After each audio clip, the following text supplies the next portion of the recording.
আসসালামু আলাইকুম, কি অবস্থা সবাই, কেমন আছেন? প্রথম কথা হচ্ছে, বাইকটা যখন একেবারে নতুন শোরুম থেকে কিনেন, শোরুমে স্টিকারের উপরে একটা মানে বোর্ড স্টিকারের উপরে একটা ল্যামিনেশন থাকে।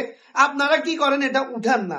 না উঠাবের কারণে দেখা গেল এটা যখন 6 মাস 1 বছর হয়ে যায়, এটা দেখেন কিভাবে এই দেখেন এই উঠতেছে না। তাহলে আপনারা যখন নতুন গাড়িগুলা নিবেন, ঠিক আছে, একটা গাড়ি নিছেন আপনি, আপনারও শখ আছে গাড়িটা সবাই দেখুক, নতুন শোরুম থেকে একটা গাড়ি নিছেন। তো এটা সর্বোচ্চ রাখবেন 1 সপ্তাহ থেকে সর্বোচ্চ 2 সপ্তাহ, এর বেশি না রাখলে খুবই ভালো হবে। কারণ এই যে দেখেন এরকম আপনার স্টিকারটি নষ্ট হয়ে যাবে। এটা সেম টু সেম, এটা এটা ওই সাইডের অবস্থা আরো বেশি ভয়াবহ। ভিডিওতে সবকিছু দেখানো যাইতেছে না। তো আপনারা যারাই এই গাড়ি নেওয়ার পর স্টিকার গুলা উঠান না, তাদের উদ্দেশ্যে আর আপনার কোনো ফ্রেন্ড সার্কেল যদি নতুন গাড়ি নিয়ে থাকে, ভিডিওটা ওনাকে শেয়ার করে দিবেন যাতে উনিও এই ভুলটা না করে। সবাই ভালো থাকবেন, সুস্থ থাকবেন, দেখা হবে এরকম আরেকটা ভিডিও নিয়ে। আল্লাহ হাফেজ।